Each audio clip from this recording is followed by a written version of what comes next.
gini deh, aku punya kebiasaan merokok kan berat banget. Dan ketika aku udah tahu aku sakit pun aku kayak ya nguranginnya basa-basi banget lah.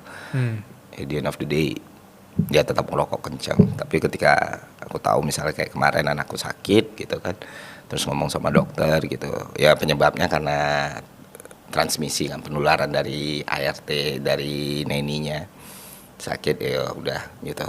Tapi dokter bilang udah kurangin rokok mas gitu. Baru titik itu ya udah kurangin ya. Bahkan itu lebih penting dari diriku sendiri gitu.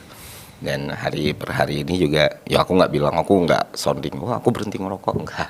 Maksudku itu kan responsibility yang besar juga ya. Tapi ya udah sangat-sangat ya berapa hari berapa minggu tuh bahkan udah nggak nyentuh rokok kretek atau rokok putih lagi. Itu segitu tuh indikator seberapa penting keluarga buat aku tuh. Walaupun craving, walaupun stres walaupun kortisol jadi meningkat, ya udah buatku ya nggak ada yang lebih penting lagi mas, uang sebanyak apapun juga.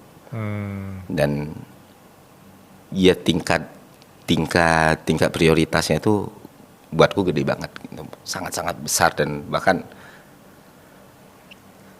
ya apa ya, banyak mempengaruhi hal dan kehidupan ya, dan perbaikan juga untuk diriku pribadi gitu, karena ngelihat kayak gimana mereka ini kan nggak minta dilahirkan gitu. Mereka nggak minta dilahirkan, mereka nggak milih siapa bapak emaknya, ya kan. Dan ketika mereka lahir kan, ya sekurang-kurangnya kita bisa mengurangi lah beban mereka gitu ketika lahir di bumi itu. Mereka lahir karena kehendak, ya orang tua, anak nggak pernah milih siapa orang tuanya kan.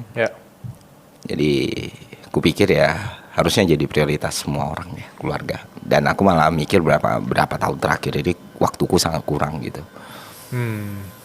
Aku sibuk bekerja untuk nyari jaringan pengaman buat keluarga aku, safety net, sampai anakku 2 tuh bisa, ya kalau sekarang anakku 2 dengan apa yang kupunya dan apa yang udah aku lakuin, kiraan agama itu mungkin ya sampai mereka S2 pun udah aman gitu, tanpa harus mereka nyari di mana-mana gitu. Sampai mereka S2 dengan kehidupan sendiri, punya rumah itu udah secure, udah. Makanya setelah itu semua udah aku secure, anak-anakku masa depannya secure, aku nggak kekurangan makan, minum dan apapun yang aku butuhin gitu, istriku udah, ya sudah. Nggak ada yang terlalu berarti lagi sih menurutku. Jadi apapun yang aku cari ini kemana ya, ini lebih bagus kemana ya, lebih enak kemana ya gitu. Jadi aku bahkan bisa bilang ya, mungkin di podcast ini baru aku bisa bilang, aku paling menggunakan 1/3 dari apa yang aku hasilin gitu. 2/3-nya ya ke publik.